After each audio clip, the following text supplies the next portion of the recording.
जो स्वयं के दुख को हंसते हंसते सह ले वो स्थित प्रज्ञ है। जो स्वयं के सुख में कभी फूले ना, दुख में भूले ना, हानि में रोए ना, लाभ में अहंकार ना करे,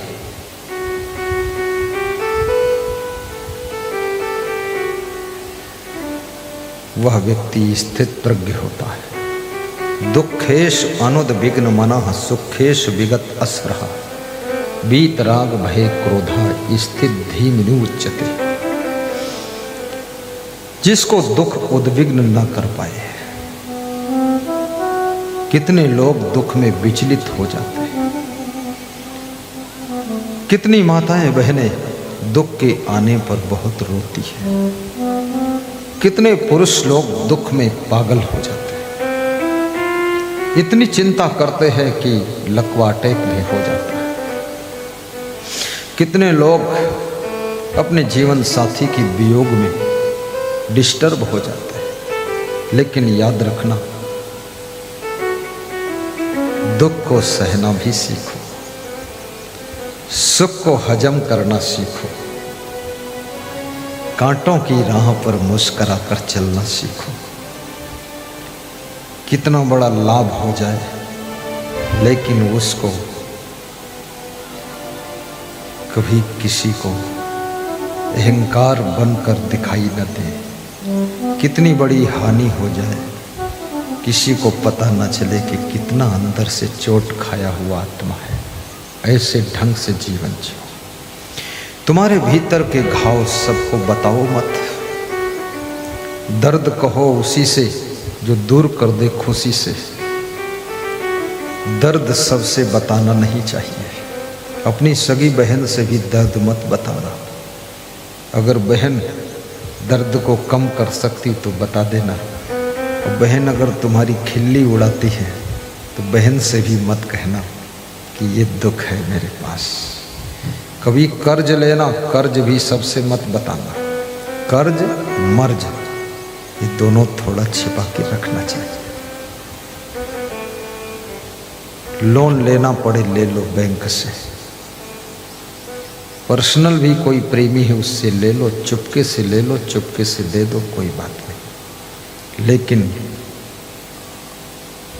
उनसे मत मांगना। जो देंगे तो कुछ नहीं, लेकिन जो बची बचाई इज्जत है वो भी बिगाड़ देंगे। उनसे मत मांगना। और कोई बीमारी आ जाए घबराना मत। बीमारी परमानेंट रहने के लिए नहीं आती है। बीमारी का सबसे बड़ा इलाज तुम्हारा संयम, नियम और परहेज है।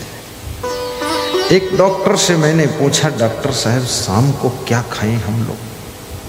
तो उसने मेरी ओर घूर कर देखा, बहुत बड़ा डॉक्टर था, और बोला शाम को गुरुजी आप तो कुछ खाओ ही मत। ऐसे तुमने कहा भूख लगेगी तो?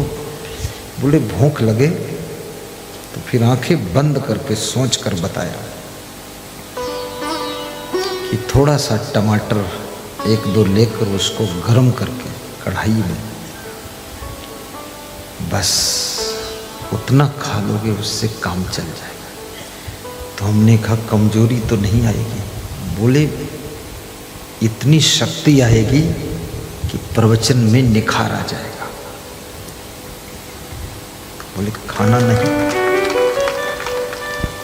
वास्तव में कल मैं देख रहा था मुख्यमंत्री विष्णु देव साय खा रहे थे।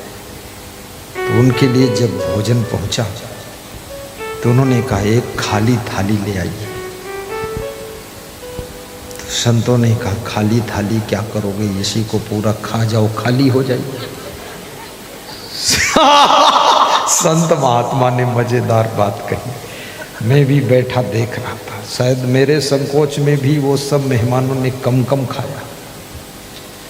एक तो उसमें का मेहमान कह रहा था गुरुजी तुम ऊपर चलो, तुम ऊपर चलो तो हम नीचे सब सफाई कर दें। फिर मैंने कहा आज हटूंगा नहीं, देखूंगा जरूर। तो मुख्यमंत्री जी ने खाली थाली मंगाया उसमें एक चपाती निकाला, थोड़ी सब्जी, थोड़ी दाल, बस थोड़ा सा खाया। हमने कहा बहुत संयम नियम है। ये संयम नियम आपके पास भी होना चाहिए। और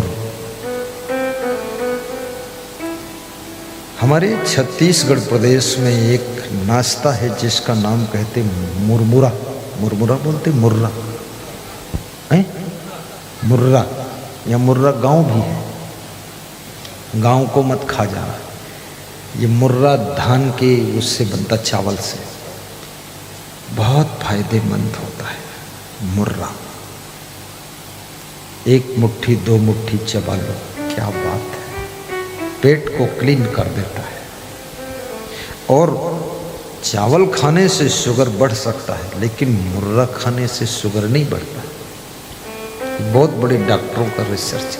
हमारा गुरु, मैंने 37 साल देखा, वो मुर्रा रोज खाते थे, भुना चना खाते थे, वो केला खाते थे, वो दूध पीते थे। तो 100 साल की उम्र में भी उनके हाथ की कलाई बहुत मोटी मोटी थी। 90 साल की उम्र में बोलते थे, तुम्हारे किसी भी साधु का हाथ पकड़ लो, छोड़ा नहीं सकता। तो मैंने कहा इसीलिए तो आपको गुरु बनाया, ऐसा पकड़ो ही छोड़ा ही न पाए।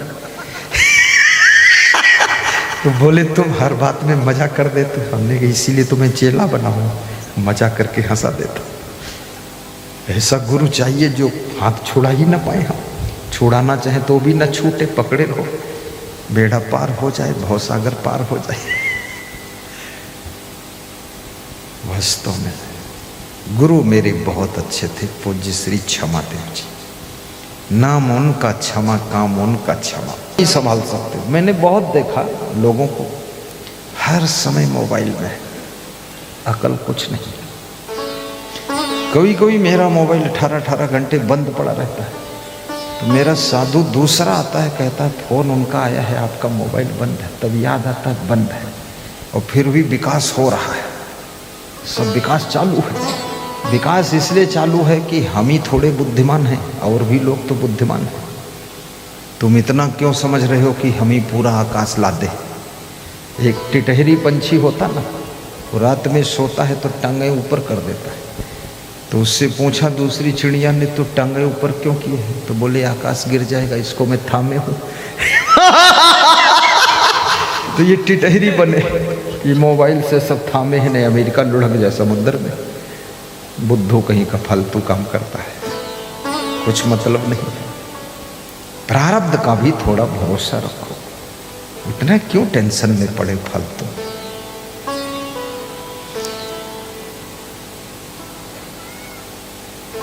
नारद जी भी रो पड़े।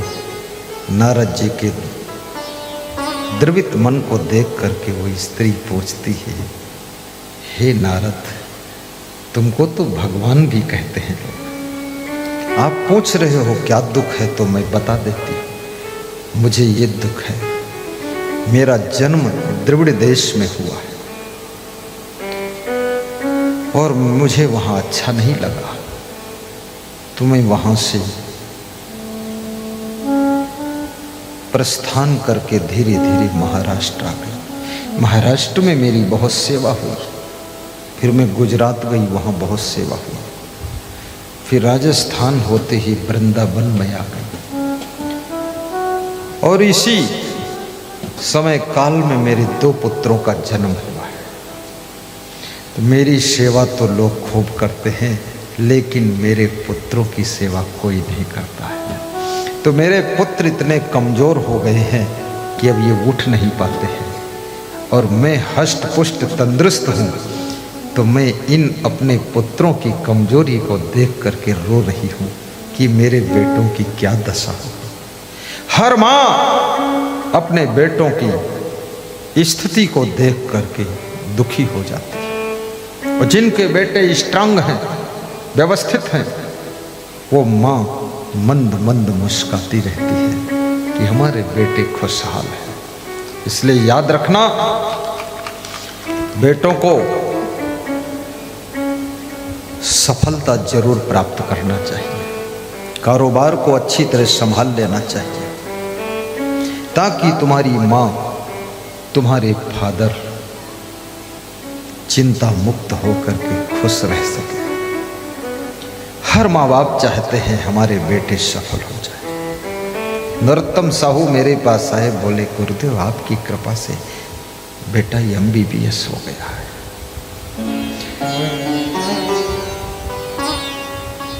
एक और भक्त हमारे पास में आए, उनके गांव में प्रोग्राम कर चुका हूँ, बोले बेटी MBBS में सिलेक्शन हो गई आपकी कृपा से।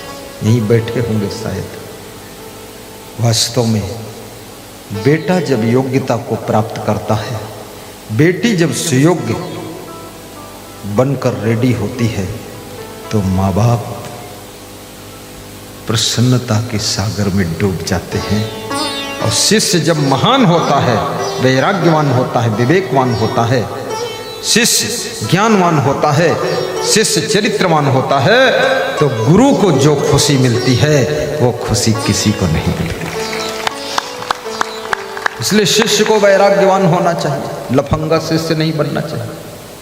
खाम खा गुरु को टेंशन दे रहा, फालतू फुसर फुसर कर रहा है।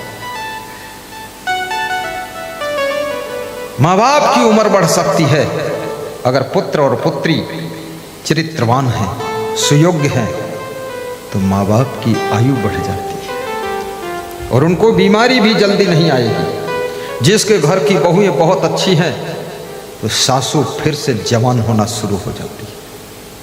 और जिसके घर की बहुएं अरे बिच्छू और सांप जैसी है, सुबह शाम डंक मारती है, सासू के जहर चढ़ता है फिर उतरता है, कल फिर डंक मार देती है, ऐसी बहू नहीं बनना।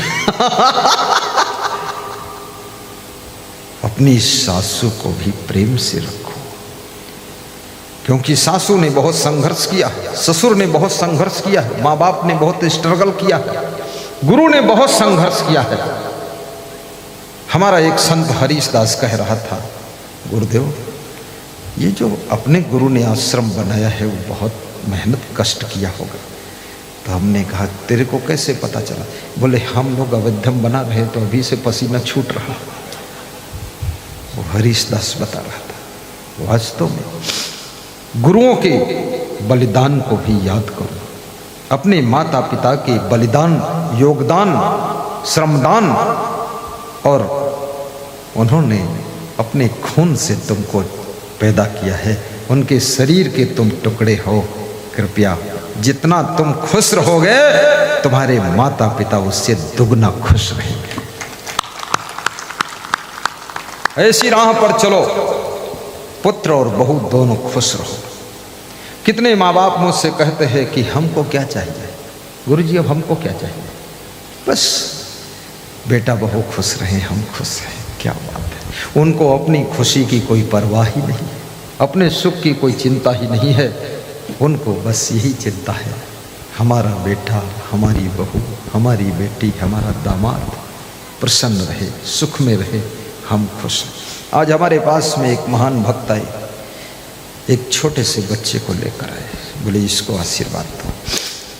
तो आशीर्वाद दिया। वो सो रहा था बच्चा, 1 महीने का बच्चा, गहरी नींद में था। तो हमने कहा आँख खोलेगा कि नहीं खोलेगा? बोले आँख तो खुल जाएगी, लेकिन आप सिर के हाथ रख दो। रख दिया। बोले ये दक्षिणा इसके नाम की 1000। हम तो मुस्करा दिए कि ऐसे ऐसे बच्चे 1000 आ जाए तो काम हो जाए सब। आँख भी न खोले, दान मिल जाए। दूसरा बच्चा फिर लाए, बोले इसके सिर पे हाथ धर दो, इसके भी नाम से 1000। फिर अपने वाइफ को बुलाया, बोले इसके नाम से भी 1000। तो हमने कहा सबके नाम से 1000? बोले कृपा आपकी है। 2 बहुएं हैं, 2 मकान हैं, 2 कार है, दुकान है छोटी सी, 2 मोटरसाइकिल है, 2 कार है, और 2 ये नाती है, नाती नतनी सब डबल डबल है, इसलिए दान भी डबल डबल कर रहा हूँ। उस वक्त का नाम खगेंद्र साहू। मरोद धमतरी खड़े हो जाइए, हाथ जोड़िए। ये सत्य घटना, आज ही की घटना। जिस गृहस्थ के घर में संतान नहीं, वो गृहस्थ का आंगन सोना हो जाता है। जिस गृहस्थ के घर में बहुएं पायल न बजाएं, चूड़ी न बजाएं, वो गृहस्थ का घर जंगल जैसा हो जाता है। और जिसके घर में बहुओं की पायल बजती रहे, बच्चों की किलकारियां होती रहे, वो गृहस्थ का घर, याद रखना कैसा है, वो घर मंदिर जैसा है। लगता है मंदिर में पूजा